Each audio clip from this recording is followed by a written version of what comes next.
From the KPFK studios in Southern California, it's the Ralph Nader Radio Hour. Stand up, you've been sitting way too long.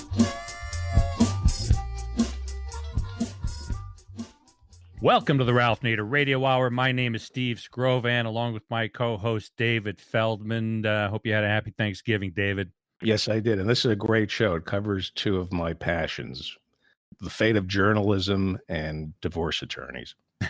Yes, it does. Don't give away too much, though. Okay. And we have also, guess who else is here, David? The man of the hour, Ralph Nader. Hello, Ralph. Hello, everybody. We have yet, as David alluded to, another fascinating show on tap today. First up, we are going to be speaking to Art Cullen, who lives in Storm Lake, a meatpacking town of a little more than 10,000 people in northwest Iowa. Mr. Cullen and his brother John founded a small newspaper called the Storm Lake Times, which is published twice a week. And in writing editorials for this tiny paper in this small town, which took on corporate agribusiness for fouling the state's water and poisoning its soil, Art Cullen ended up winning the 2017 Pulitzer Prize. He's written a book about that experience and the history and people of his town entitled Storm Lake, A Chronicle of Change, Resilience, and Hope from a Heartland newspaper. That's in the first part of the show. And unfortunately, our guest in the second half of the show invented an app that came a couple of years too late to help my good friend David Feldman through the legal thicket of his divorce. Our second guest essentially invented a robot lawyer, David's dream. Joshua Browder is a young software engineer and apparently a terrible driver. He was looking for a way to appeal the numerous parking tickets he was accumulating shortly after getting his driver's license in the UK. And then after successfully repealing many of his tickets, he decided to create an app that would help guide other people through that relatively simple process. That way you wouldn't have to spend money on a lawyer.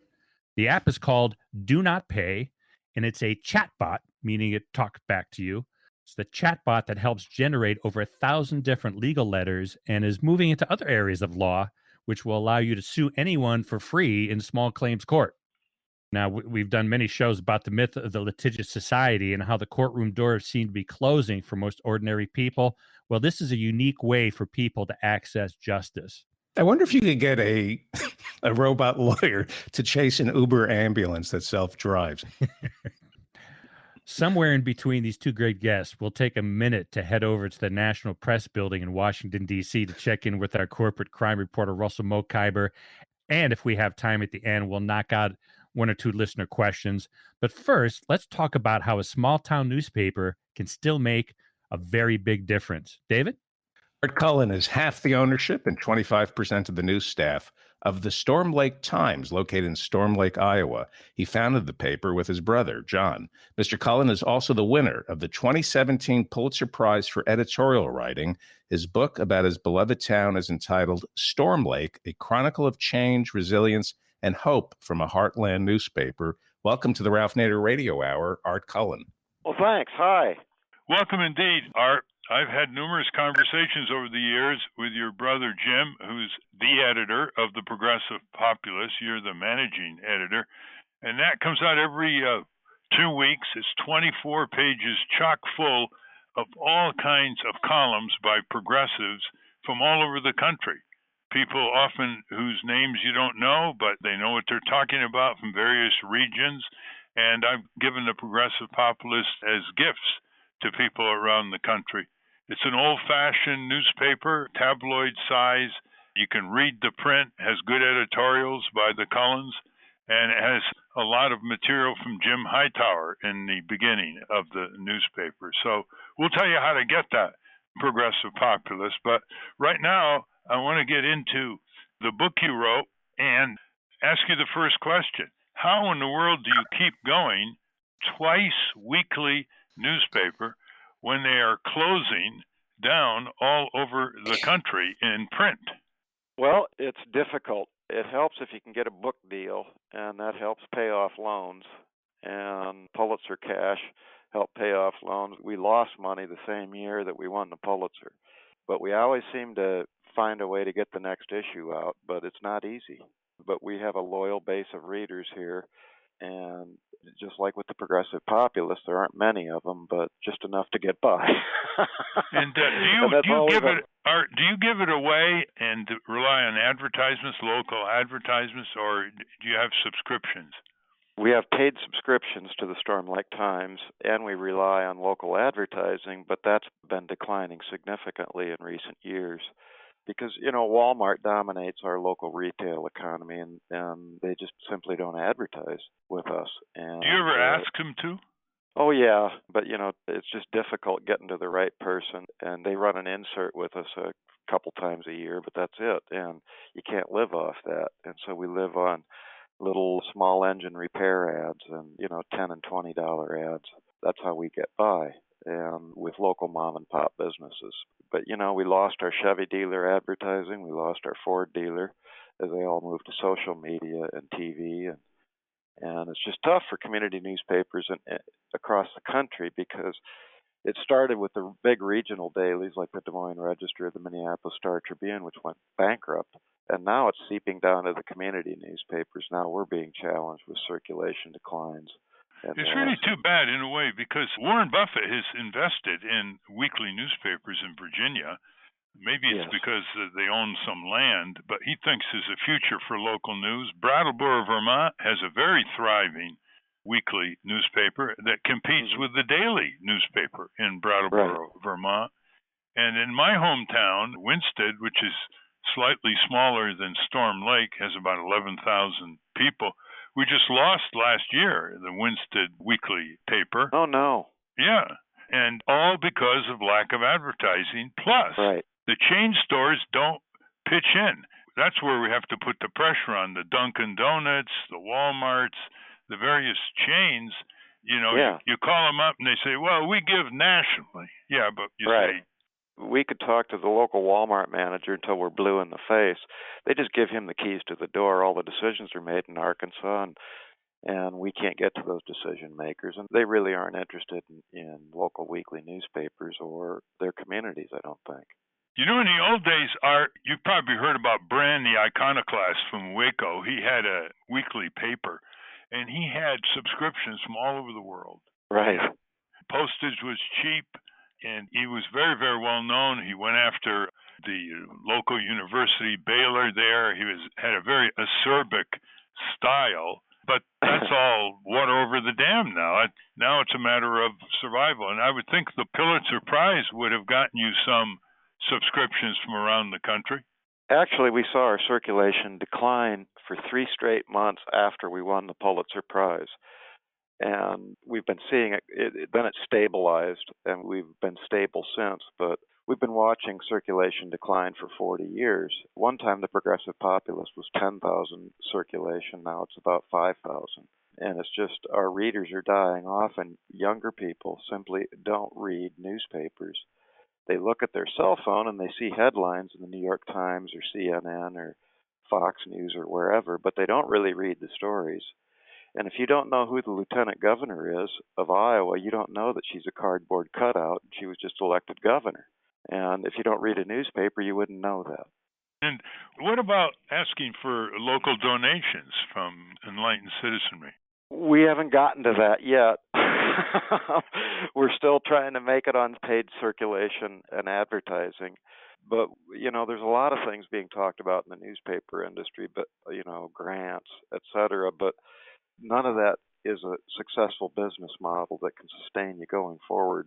And so now what we're doing is trying to increase our rates to our loyal subscribers to see if they can make up the difference in what we've lost in advertising. And I'm not sure that we can do that. What we really need to do is convert non-readers into readers. And that's something that nobody has figured out yet, at least not over the last half century. Before I get to your book, which won the Pulitzer Prize, how would people access your Storm Lake Times newspaper? Do you have a website? Yeah, it's stormlake.com. And actually, we put all our editorials out there for free, but the rest of it is behind a paywall. We don't have a metered paywall. We just have a hard paywall. But we do have electronic PDF replica of the newspaper online. And we also send the newspaper out across the country. And the Pulitzer did help us get some subscribers outside of Iowa, but they don't tend to hang around that long. By the way, listeners should know that Storm Lake is a very fascinating town. It's not what it was 70, 80 years ago. It's still a meatpacking town in northwest Iowa. And here's the background on Storm Lake that is at the heart of Art Cullen's book. And I'm quoting from a commentary. Storm Lake's people are the book's heart, the family that swam the Mekong River in Vietnam to find Storm Lake, the Latina with a baby who wonders if she'll be deported from the only home she has known, the farmer who watches markets in real time and tries to manage within a relentless agriculture supply chain that seeks efficiency for cheaper pork, prepared foods, and ethanol. Storm Lake may be a community in flux, occasionally in crisis. Farming isn't for the faint-hearted, but one that's not disappearing. In fact, its population is growing with immigrants from Laos, Mexico, and elsewhere. 30 languages are now spoken there, and soccer is more popular than football. End quote. Right. So what made you write this book? Well, we won the Pulitzer Prize. It was announced on April 10th, 2017. And within a couple days, a couple New York book publishers called asking if I'd like to write a book. And I laughed at them and I said, "You're crazy. I can't write a book. I can only write 700 words at a time." And then I hung up and I was laughing. And my brother, John, who started the newspaper, said, "Who was that?" And I said, "Oh, it was this New York book publisher." And he said, "What did they want?" He said, "They want me to write a book." And I laughed at him and told him I couldn't. And he said, "You call him back and tell him you got a book." And so I did. And I said, "What's it about?" And John said, "Tell him Storm Lake." And so that was how the book got started. I think people are hungry for books like this. You know, there's only so many self-improvement books, rancid novels about people who hate themselves, you know, Right. political books that are self-serving, exhortation books. They really want to know about this. And I would think that this might spawn some sort of television series. Well, that'd be nice. Maybe you could play my role. But yeah, well, there is a hunger. I found that in Iowa, it's being really embraced. The book is, and a lot of people that you wouldn't think would say so are coming up to me and saying, "You know, you're right. We really have lost rural Iowa to these huge corporations, and we've got to change. And we're watching our rural communities wither away, and we're watching our soil float down the river, and we're destroying what should be the richest place on earth." And I'm talking, these are bankers, the guys that own banks, and big farmers, and they're all nodding their heads saying, "You know, you're right." But they don't know how to get out of it. Well, you remember the popularity of Lake Wobegon in Minnesota? I mean, I think that reflects what I just said, that people want to know a little more about the hinterland. You know, the Democratic Party's pretty much ignored the hinterland and is working on the West Coast and the East Coast. And you've said there's no such thing as flyover land. What do you mean by that?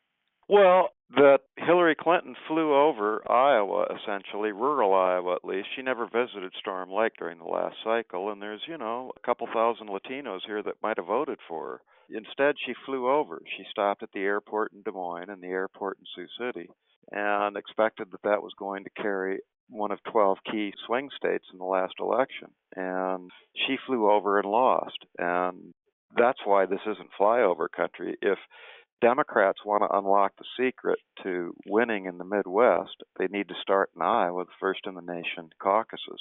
And maybe the last person who really understood that was, of course, Barack Obama. Well, you know, you've been a reporter and editor for 38 years, Art, and you started seeing the horrible pollution of the rivers around Storm Lake, and you took on the big agribusiness. Why don't you describe that for our listeners and give names where you can? Sure. Well, starting when we founded the newspaper in 1990, we already knew that we were the hottest spot in the Raccoon River watershed for nitrate and phosphorus pollution of the river, and that river runs to Des Moines and feeds their drinking water supply. And at the same time, we were losing our lakes in northwest Iowa that were made by the glaciers 14,000 years ago. And we had taken pictures, a pressman and I, of all the lakes that are disappearing to sedimentation, and climate change is what's happening. And so I had all these pictures of disappearing lakes, and I showed them at a convention of the Iowa Environmental Council in 2013. And the CEO of the Des Moines Water Works was sitting next to me on this panel and said, "We're going to sue your county." And I said, "For what?" And he said, "For agriculture polluting our drinking water supply." And so I wrote a story then in 2013 saying that they're going to sue us over agriculture, and nobody took it seriously. And then in 2015, the Des Moines Water Works sued Buena Vista, Calhoun, and Sac counties, all contiguous in northwest Iowa, over our drainage systems. We have huge underground drainage systems that drain this flat land, the richest corn ground in the world, and it delivers that to the rivers, and that all is rich in fertilizer. All that water from these extreme weather events that we're seeing from climate change are overloading the Raccoon and Des Moines rivers and our lakes with nitrate and phosphorus, and it's polluting the drinking water supply, and then the Des Moines Water Works has to clean it up. Well, anyway, because it was a pollution lawsuit, the counties didn't have insurance coverage, so I sent my son Tom down. He's a reporter for us. There's Cullens all over the place. And he sent him down to ask our county commissioners, we call it the Board of Supervisors, how are they going to pay their attorney fees since they had no insurance coverage? And they said, basically, it's none of your business. And they said, we have friends. And we said, who are your friends? And again, they said, it's none of your business. And through our own reporting, we were able to determine that the leaders of this effort were to fund them secretly were Monsanto and the Koch brothers and the Agribusiness Association of Iowa, which was controlled by Governor Terry Branstad, a Republican. And so we engaged with the Iowa Freedom of Information Council to get the names of all the donors to this slush fund, this dark money account that was being used to argue this case in federal court. And the counties realized that they were violating Iowa's open records law, and so they had to divorce themselves from this fund after spending about $1.5 million in defense costs. And eventually, this federal judge threw out the case over a standing issue that drainage systems don't have the authority to be sued, essentially. And so the lawsuit got dismissed. The Koch brothers and Monsanto are free to pollute Iowa's waterways as much as they'd like. But we at least got that dark money out of the federal court system. And that's what we won the Pulitzer over, was transparency. Who runs Iowa? The Koch brothers and Monsanto and the Agribusiness Association of Iowa, or the voters of Iowa? And it became clear to us that the people who are pulling the chains are not the voters of Iowa. It's the money.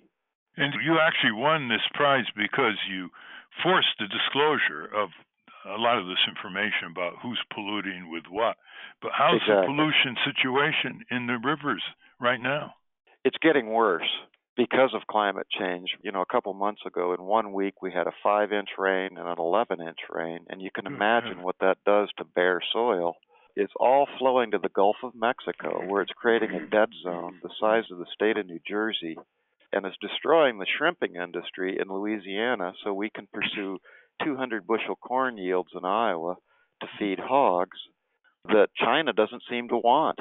You know, your comments just remind me of a wonderful quote on your book by Cullen, who authored American Nations, A History of the 11 Rival Regional Cultures of North America and American Character, a history of the epic struggle between individual liberty and common good. These are 2 books, and look what he says, quote, mechanization may have driven out small farmers, smothered the lake, and helped push the town paper to the edge of starvation.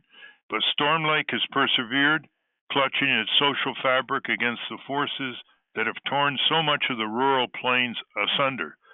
If you care about the future of the Republic, Art Cullen's thoughtful, clear-eyed ode to his western Iowa hometown is not to be missed, end quote.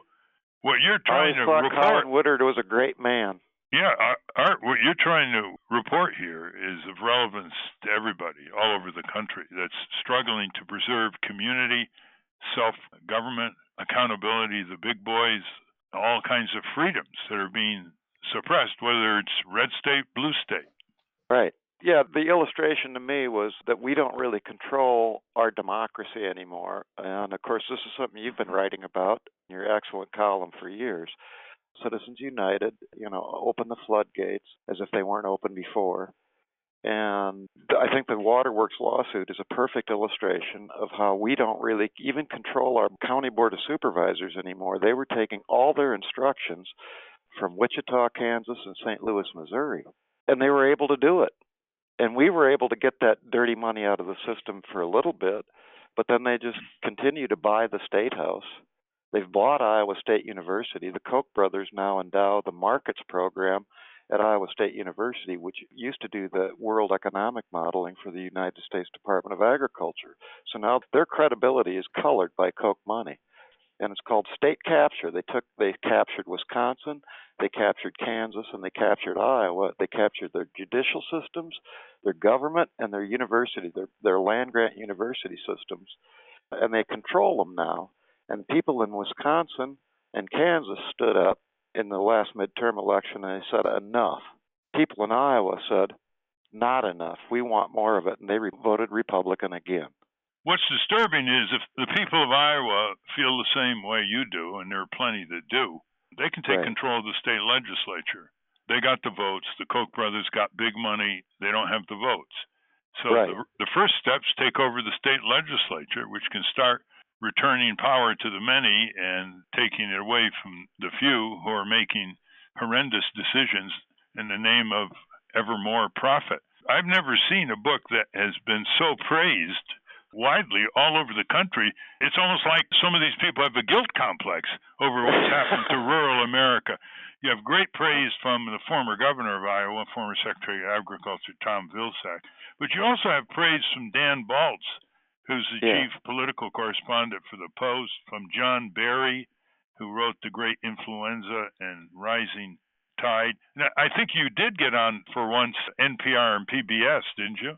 Well, yeah, we had a nice feature on Iowa Public Radio and on WBUR in Boston, and so that was appreciated. But the book hasn't quite reached out of the Midwest. It's been warmly received in Iowa and Minnesota, but we haven't been able to really reach out of the Midwest, and I think it's just because people don't understand what the book's about or what rural America is about. Are you getting invitations to write for magazines like Atlantic, Harper, The Nation? I think they'd be hungry for this. No, not really. I've been able to get some pieces into the New York Times, 3 or 4 pieces into the New York Times since we won the Pulitzer. And The Guardian has been very kind to me. And by the way, they have some tremendous reporting going on right now, especially about Paul Manafort. And, that's the Guardian newspaper out of England, yes. Yeah, no, I wouldn't say that the East Coast or the West Coast press has really paid attention to what's going on with this book, or really what's going on with rural America. It's more than that. You're a living example, Storm Lake, how people from all kinds of backgrounds seem to be getting together. I mean, you got 30 languages. Tell us about the ethnic mix and how the town is actually growing, unlike most rural towns are losing population. Yeah, since 1920, 67 out of Iowa's 99 counties, 2/3 of our counties have lost population every year since 1920. And it's just accelerated since the farm crisis of the 1980s. People are fleeing Iowa. And again, the richest spot in the world. And here we are today, and we've given that franchise away to these corporations. And then Democrats wonder, well, how do we appeal to rural voters? Well, first, go into a rural area, go into Appalachia or Iowa, the southern 2 tiers of counties, which are just as poor as Harlan County, Kentucky, or go into western Kansas and look what's going on. Look at how the land is being raped, and look at how the people are living on the edge of poverty, and then ask them about their aspirations. And, what does that have to do with the Democratic Party anymore? That's my question. They don't come out here. They don't talk to us. But they're already calling us now that the Iowa caucus cycle's underway, and they're going to be our best friend, and then they'll forget about us and fly over us just like Bill and Hillary did. What about the state of the immigrants there, and how are they getting along with people who've been there. Storm Lake is without conflict, essentially. It's amazing. There's no conflict between Mexicans and Anglos in Storm Lake. They are supporting our Catholic school system and our church. They are tremendous hard workers. The Laotians and Mexicans have no problems with each other. The Hondurans and Guatemalans have no problem with each other. The Samoans and the Burmese have no problems with each other. The problems are all introduced by people like Donald Trump and our congressman, Steve King, and they create fear. And so you go 30 miles any direction from Storm Lake, and they think that Storm Lake is some sort of crime-infested hellhole. And if you actually come to Storm Lake, you see Mexican bakeries and dress shops and happy people playing in the lake. And you ought to invite Donald Trump to visit Storm Lake and get instructed. He'd be too afraid. There are too many invaders here. Well, our listeners may not know They're 3 about years Congressman. old and 4 years old. Our listeners may not know about your Congressman Stephen King. But Yes. he's probably the most bigoted congressman in the U.S. Congress by a margin of 10. Tell us about him. Well, he has a little competition from Louis Gohmert in Texas, who's his best bud. But Steve King avoided service in the Vietnam War with a student deferment, and then as soon as the draft ended, he dropped out of college and became a dirt moving contractor. And his epiphany was that Iowa's culture is being eroded by other cultures moving in, that the Germans and Scandinavians were going to be snuffed out by people of color. And he was John the Baptist for Donald Trump, preparing the way. He was talking about building a wall along the Mexican border in 1995, while Donald Trump was still divorcing his first wife and telling Howard Stern about it on the radio. And so Steve King he's indomitable in western Iowa, and it's all based on this politics of resentment and fear. And when you take people who've been crapped on for the last 100 years, William Jennings Bryan was talking about it at the Populist Convention in Omaha in the 1890s. And it's very easy to take that populist sentiment of getting screwed by the railroads back then or getting screwed by Monsanto today, and then to turn that into that it's all the Mexicans' fault. They've taken our destiny away from us, a destiny that we never had. But he had a tougher race this time, didn't he? He did. Young guy, a bachelor, 38 years old, former pitcher, a semi-pro pitcher by the name of J.D. Schulten, ran and drove a Winnebago camper all over the district and lived in it. And he came within 3 percentage points of Steve King because there's one thing Iowans don't like, and that is dishonesty. And Steve King joined himself at the hip to Donald Trump, who's the biggest liar. If King is the biggest bigot in Washington, Trump is the biggest liar.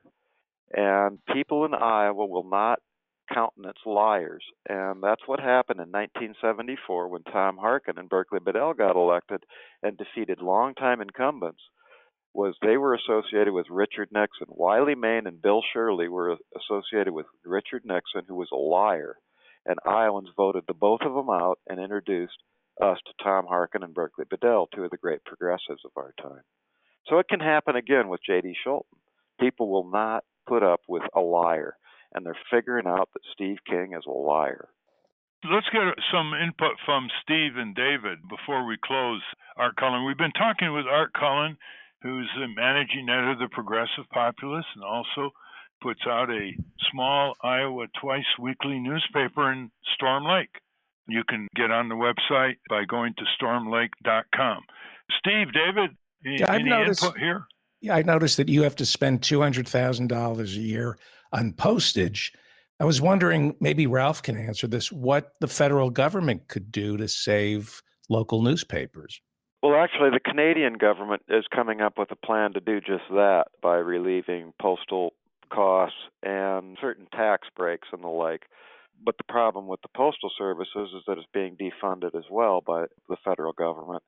So that's tough on them, and Postal Service is eroding as well.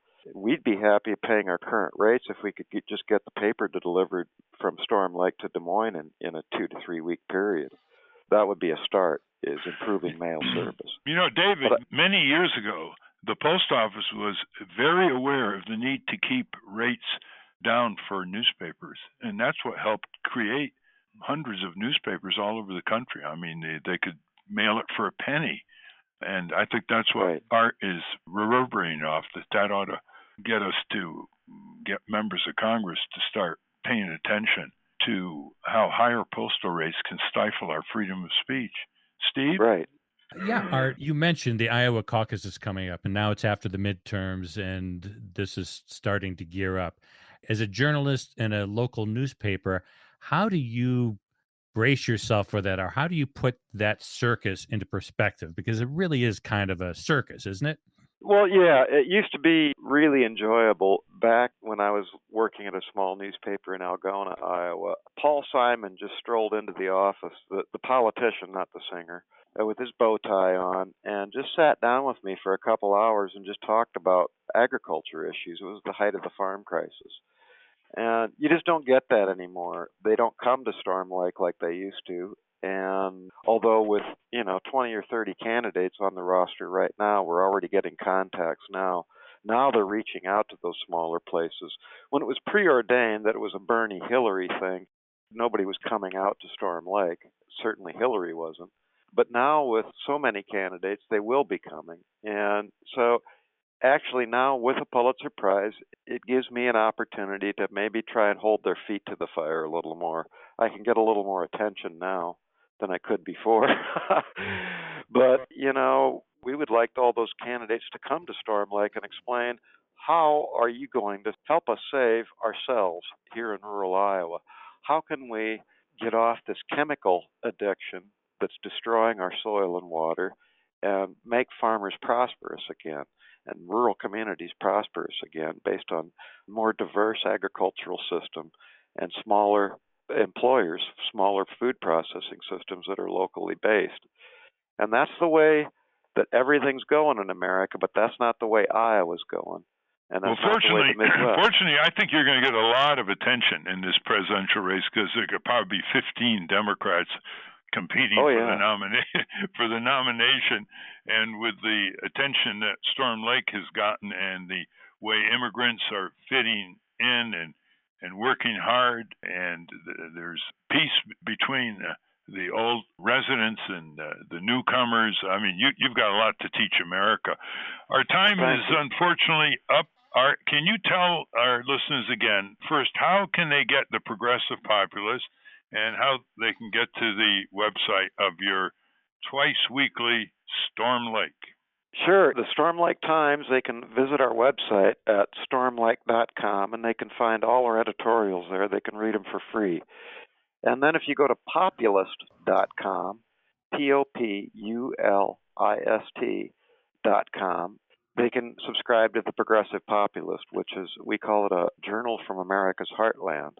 And it's published in both Texas and Iowa. My brother Jim lives in Texas. And you can also call 1-800-732-4992 to subscribe to either publication. Say that again? 1-800-732-4992. I know what I'm speaking about, listeners. I've been reading this. I've got it right in my lap right now. They have a good 6-month deal to subscribe. People who have received the subscription around the country say it really is a great morale booster for them because there's so many thoughtful people writing columns showing how things can be improved. There's good humor with Jim Hightower. It's great graphics. And it's one of a kind. And it has Ralph Nader's column. It has that's right. The Progressive Populist has a Ralph Nader column in every issue, so that's worth the price alone. Thank you, Art. And let's continue. You, Ralph. Let's continue this discussion, listeners. If you want to know more about the Storm Lake phenomena, and it's got a lot to teach us around the country in many ways, especially during this immigration situation, and commentary from Donald Trump. Thank you very much, Art Cullen. Well, thank you, Ralph. I appreciate it. You're welcome. We have been speaking with Art Cullen, author of Storm Lake, a chronicle of change and resilience and hope. We will link to that and more of Mr. Cullen's work at ralphnaderradiohour.com. Now we're going to take a short break, and when we come back, we're going to talk to a remarkable young man who created an app that gives people greater access to justice. You don't want to miss that. But right now, let's head over to Washington, D.C. and check in with our corporate crime reporter, Russell Mokhiber. You're listening to the Ralph Nader Radio Hour. Back after this. From the National Press Building in Washington, D.C., this is your Corporate Crime Reporter Morning Minute for Friday, November 30, 2018. I'm Russell Mokhiber. The consumer group U.S. Right to Know sent a letter last week to the Federal Trade Commission asking that it investigate whether companies that manufacture or sell the artificial sweetener sucralose, such as Tate & Lyle and Coca-Cola, are advertising and marketing it deceptively by claiming that it neither metabolizes nor bioaccumulates. Sucralose, sold under the brand name Splenda, is an organochlorine artificial sweetener used in thousands of food products. Emerging evidence published in the Journal of Toxicology and Environmental Health suggests that sucralose metabolizes and bioaccumulates in rats, contradicting some advertising and marketing materials about sucralose. For the Corporate Crime Reporter, I'm Russell Mokhiber. Thank you, Russell. Welcome back to the Ralph Nader Radio Hour. I'm Steve Scrovan, along with David Feldman and Ralph. Our next guest invented David Feldman's dream, a robot lawyer. Joshua Browder is a 21-year-old software engineer and the creator and founder of Do Not Pay, an app in the form of a chatbot that helps guide you through many legal thickets without having to pay a lawyer. So far, it has helped people repeal more than $16 million in fines.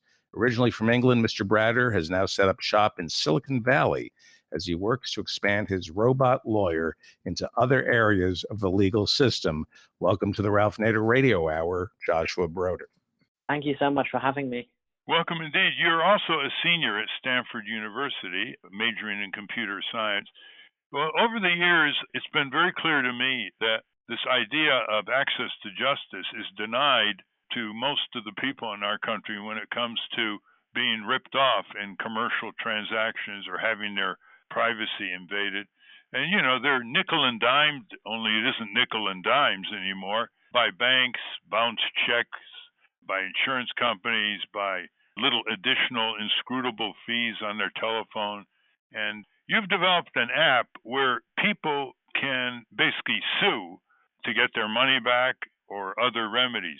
Do you want to take the listeners through this step by step? Because I don't want to lose their attention in the complexity. So first question is, what started you on this remarkable path, which no law student I know has come close to accomplishing? Well, I have no formal background in the law. I got into this whole thing by accident. When I started driving at the age of 18, I was a really terrible driver. And I began to accumulate all of these parking tickets. And although some of them were legitimate, it became obvious that a lot of these tickets were being issued not to punish people for doing something wrong, but to raise money for the local government. And so I started getting out of all of these tickets myself. And as a software engineer, I thought, why not get my friends out of it too by making an app? And although I just created it for a few family and friends, I could never have imagined that everyone hates parking tickets. And this made me realize that the idea of access to justice through software is bigger than just a few parking fines, and I should help people fight corporations and governments across the board to get their rights.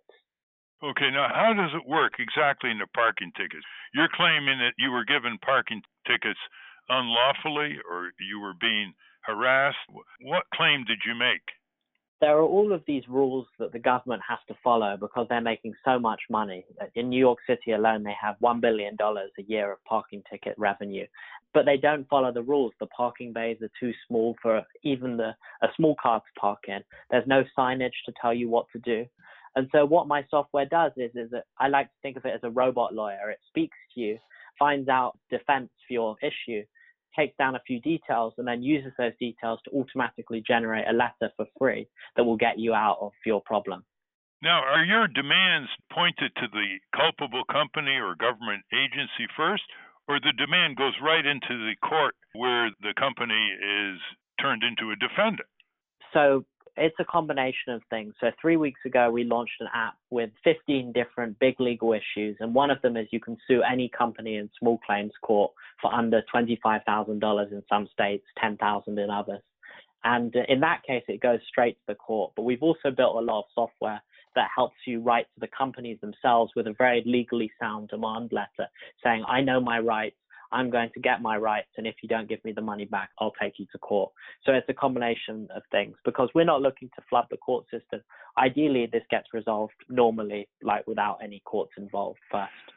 Well, our listeners should know there are small claims courts all over the country in your community, and they were established to help consumers, but they're mostly used by creditors against debtors or against consumers. And in California, for example, you can use the small claims courts. As I recall, lawyers are prohibited from practicing before small claims court. It's simple. You stand up in front of the judge, you make your claim after you fill out a simple form. And here's a question, though. In Connecticut, for example, the small claims courts charge you $95 just to get underway. New York, it's $25. How do you surmount that when you have a consumer who has a complaint, files on the internet the complaint with the small claims court, say in Albany, New York, or St. Louis, Missouri, or Fresno, California? How do you deal with that fee, that upfront fee? Yes. What the app will do is it will ask you lots of qualifying questions to make sure you have a case that has a decent chance. And so, for example, if you're suing your landlord for your security deposit back, it will ask you, when did you leave the property, to make sure that enough period has passed so that you can actually have grounds to sue. So it will ask all of these questions to make sure you don't waste your money. The user actually still has to go to the courthouse themselves. I don't change the legal system, and so they pay it there. But the app will also, in the final demand documents, ask for the court feedback if the person suing is successful. So if you have a good case, you'll get it back. That's true. But what happens when the consumer doesn't really want to file formally, but wants to tell the insurance company or Equifax or the bank that they're going to file if these companies don't settle? Do you ever work it that way, where you, in effect, send the company a form, a small claims form that you've filled out, and you say, well, if we'd like to settle this amicably out of court, but if you don't, this is the form that's going to be filed against you? That's exactly right. For every single case, we do that. So if you go into the app, we have a big red button that says sue someone. You press the red button, it asks you all about your issue. And then the first thing it does is it actually generates that exact form. It says it's a demand letter that you can send to the company directly from the app. And it actually makes you wait 7 days for the company to respond before you get all the documents and scripts to read in court. Now, do you find any courts saying we don't want plaintiffs to come to our court remotely, through the internet? Are they all willing to have this kind of remote filing? So unfortunately, a lot of the courts are still in the dark ages. You still have to sometimes mail it in or even show up. I can't change the legal system, as in I can't change the laws. I'm not a politician. I'm just trying to work with the system. In the future, I think that there will definitely be, you can attend court on Skype and things like that. So as the technology improves, I can be compatible with that. And do you have lawyers or law students working with you to go and document all this in 50 jurisdictions so you know how to maneuver, or are you doing this all by yourself?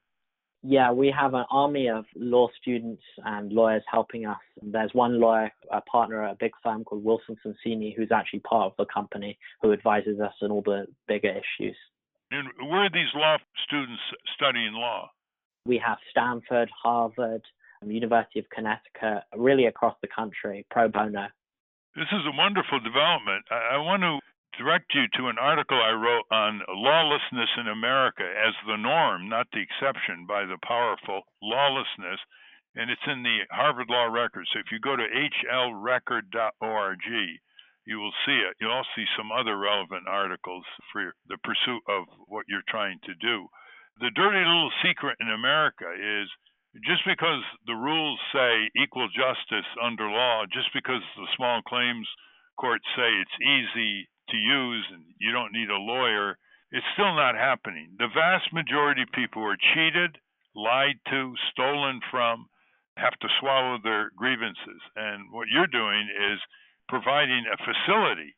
And rights and remedies aren't worth much without a facility to pursue or to promise to pursue the complaint in a court of law if the companies don't settle.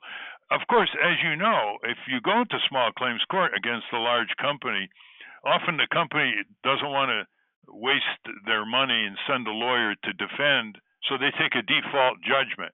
Have you had experience with that? Yeah, huge experience with that. One of the biggest cases that we helped people with was suing Equifax after the big data breach. And lots of people said, well, you can never take Equifax to small claims court for a data breach because it's hard for a consumer to prove. But it turned out a lot of these consumers didn't even have to prove anything because Equifax just didn't have the resources to send lawyers to all sorts of parts of the country to defend these cases. And so we've actually had a few cases where they're just default judgments, and then Equifax had to settle with the consumer because they didn't make the deadlines themselves. That's a very interesting observation, listeners. The app is free. How can they get the app? So if you go to donotpay.com or search it on the iOS App Store, then you can get it very easily. It's completely free. And what I should mention is that you keep 100% of what you save. So this is not like one of those things where we take a cut or anything like that. It's truly free. And give the app contact again very slowly.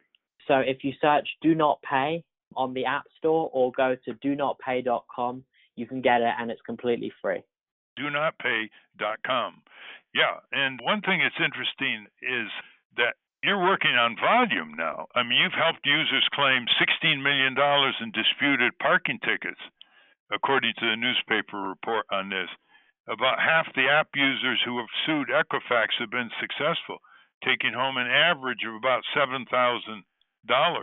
Terry Park, a college student from California, told Motherboard that he used Do Not Pay to appeal more than $130 in overdraft and wire transfer fees from his bank, leaving him feeling empowered. He said to the reporter, quote, "As a consumer, just a regular college student that uses bank accounts with major banks, I thought the banks had the upper hand and they could just charge whatever they want."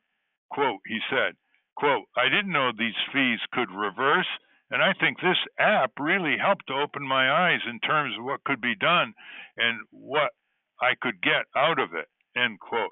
Give our listeners some brief examples of your victories here. We help appeal a lot of bank fees, and a lot of people don't even know that they have these fees in the first place. So all you have to do is connect your bank account, and then it tells you all of your fees that you've been charged over the past 2 years. I just did that. I don't mean to interrupt. I just did it while we were talking. It just came up. I have about $100 in bank fees that I can appeal right now. That's David Feldman, Joshua. He just did it while you were speaking. Yeah, and so a lot of people don't even know. We're all about using data to help people. It's not about, sometimes people don't even come to the app with an issue. We tell them their issue. And so fighting big banks like Chase and Wells Fargo, who sign you up for these fees but don't actually tell you what you're getting into, is really important. Data breaches is another one. We help consumers with their privacy, landlord and tenant disputes. We have actually 15 major issues in the app that all come together. So we hope that an average person will never have to see a lawyer. Obviously, if you're being charged with a serious crime, you still have to go to a lawyer. But the person just looking to fight for their rights, one day it should be in this app. You know, when the internet started, we were all told this is going to invigorate democracy. It's going to give the little people more tools, more power. And I, waited in the 90s, waited in the first decade of the 21st century. Never seemed to happen. A lot of gossip permitted, a lot of text messages. It never seemed to happen. And you're making it happen. This is truly revolutionary. Steve, do you have any comment on this? What kind of fees do you want reversed and paid back to you? Well, just like everybody else, but what I'm interested in at this point is you say it's a chat bot, so it speaks back to you like a GPS voice? For some issues, for example, for the Sue product where it has to ask questions, it's actually text at the moment. It's text, so you don't actually hear a voice coming back at you. You do for some of the products. So we have one thing that will call the DMV on your behalf, and it's a bot that speaks to the DMV's bot, so the two robots talk to each other. So in that case, yes, but most of the time it's text. And what is the advantage of that over text? When I started Do Not Pay, I had options like buttons that you click for different legal issues. And I quickly realized that a lot of people don't even know which category they fall into.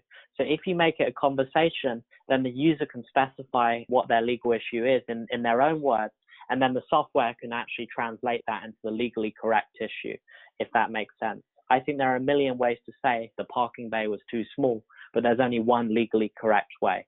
So by allowing the user to say it, you can translate what they say into what actually matters to get you out of the issue. How do you think the companies are going to fight back? You know, they always have a way to fight back. Are they fighting back? I mean, who knows? They may want to restrict small claims courts. Yeah, the biggest people fighting back at the moment, I think companies are definitely going to fight back, and they really have. Equifax has said some negative things. But even more than that, lawyers are fighting back because, unfortunately, they're being paid a lot of money across a lot of different areas to keep the prices of these services high. And so although there are lots of lawyers helping me, and I love a lot of lawyers, there are some who say that I should actually go to jail for practicing law when I don't have a license. Well, if you ever have that problem, Joshua, just come to us. We have one of the greatest experts in the country who's brought cases against lawyers who try to say that people filling out real estate forms are practicing law without a license. So you stay in touch with us on this, but I do want to follow up on this in the succeeding weeks to see how this can be accelerated to major scale, because what you're doing is not just trying to prove a point that a few people here and there can win their small claims. You're trying to develop quantitative significance here so that billions and billions of dollars that are cheated. I mean, in the healthcare industry alone, according to the applied mathematician Malcolm Sparrow at Harvard University, who we've had on this show, he estimates minimally $350 billion a year in computerized billing fraud and abuse just in the healthcare industry. That's billion with a B. So you can imagine what the opportunities are, both in small claims courts, but transcending them to other courts of law and producing the kind of data that can lead to regulatory prevention, to put out rules like unconscionable provisions in contracts of adhesion. Well, it's a phrase for fine print contracts, standard form contracts that we all have to sign on a dotted line or click on our computers. So what other problems are you confronting here? And do you actually have a company? I mean, you're not charging for the apps. How do you pay your expenses? You're just a senior at Stanford University. So it is actually a company, but that's more for legal reasons. At the moment, I'm just a student in my dorm working with my friends. And so we don't really have a lot of expenses. We have a bit of venture capital funding, but they're not looking to make us charge because they want to see an amazing product being built. And so this will always be free, and you can hold me to that. Well, go to the website faircontracts.org, faircontracts.org, and you'll see some of the work that we've done in the past and some of the opportunities here. The American people are being subjected to contract servitude, contract peonage. They have no bargaining power with these fine print contracts with the insurance companies, banks, auto dealers, hospitals, clinics, you name it. And of course, the computer firms as well, and the software firms, and Facebook, and Google, and it's all contract servitude. And you can start breaking that apart. I'm just looking at this website at the moment, and it's actually amazing, all these clauses that I didn't even know about. I think we should really build something that automatically identifies them. Yes, well, you should come to Washington, and we'll keep you very busy with various consumer groups who have documented so much of this, but they don't have that kind of facility that you're developing. So the important thing here is to give the American people a cutting voice that they can achieve justice. So they don't just hear all these slogans about equal justice under the law or rule of law, that they basically practice the rule of law against the corporate crooks and the rip-off artists. We had an expert on our show a few months ago who was a crook in the old days. He was convicted and he served his time, and now he's an advisor to AARP and the FBI, and he estimated conservatively $1 trillion a year are swindled from the American people. And I would say that is a very conservative estimate, given the billing fraud alone of $350 billion. Yes, there's $60 billion swindled out of Medicare alone. That was Frank Abagnale, who of Catch Me If You Can, right, Ralph? Yes. Give his name again. Frank Abagnale. Yes. Well, is there anything else you'd like to say? to our listeners. Joshua Browder. Just that you guys are an inspiration, and it really means a lot that you had me on your show. Well, we'll stay in touch. Send me the 1,000-word article for the Harvard Law Record. Go to hlrecord.org, and we'll be in touch in a few days. Thank you very much, Joshua. Thank you. We have been speaking with Joshua Browder, creator of Do Not Pay, the Robot Lawyer. We will link to that at ralphnaderradiohour.com. We usually, in our inbox, we get questions, we get suggestions for guests, and occasionally we get some very nice comments, which we usually don't talk about. But we got two here today that I think, Ralph, you'd appreciate, and I'd like to hear you comment on. The first one is from a listener named Dawn. She says, I just wanted to thank you for your informative website, blog, and radio hour. I so admire all that you do. Proud you live in this lovely little state of ours. Thank you again, Dawn. And David, you want to read the next one? This is from Matt Garowin. He says, glad to see your continued activism in truth and justice. You're an inspiration to so many, Ralph. Thank you. Well, obviously, that's very gratifying, but listeners should know that this is entirely a volunteer effort with Steve Scrovan, David Feldman, volunteering their time, and Jimmy Wirt, our incredible sound man. So it's not only maybe a unique radio program and podcast, but it has a zero budget, but a lot of love. So we encourage people to send us information about how this program got them activated, whether they changed their course of routine, whether they became fighters for justice, whether they prevailed, whether they encouraged their children to think more highly of their meaning in life, and how important it is for all of us to strengthen our democratic society and its impact on the world. So thank you, Dawn and Matt, for those kind comments. Well, that's our show. I want to thank our guests again today, Art Cullen of the Storm Lake Times, and Wunderkind Joshua Browder, creator of the legal chatbot Do Not Pay. For those of you listening on the radio, we're going to cut out right now, but for you podcast listeners, stay tuned for some bonus material we call the Wrap-Up. A transcript of this show will appear on the Ralph Nader Radio Hour website soon after the episode is posted. Join us next week on the Ralph Nader Radio Hour when we speak to environmentalist, entrepreneur, author, and activist Paul Hawken. Thank you, Ralph. Thank you, everybody. And we've got to recover Congress, a new Congress coming up. That's why I wrote this fable, How the Rats Reformed the Congress. And if you go to ratsreformcongress.org, you'll see serious material on how you can organize in your congressional district, the Congressional Rat Watchers Group, to make members of Congress, only 535 of them, accountable to you. Hi, this is Jimmy Lee Wirt, producer of the Ralph Nader Radio Hour. Welcome to the Wrap-Up, where Ralph tells of a remarkable story he read in another small-town newspaper. And Ralph, just to wrap up, you wanted to talk about something that came out of Waterbury, Connecticut recently. Well, it's always rewarding to read local newspapers. And out of the Republican American in Waterbury, Connecticut, actually a very conservative newspaper, there was a page one article recently about Fatima Aulaki.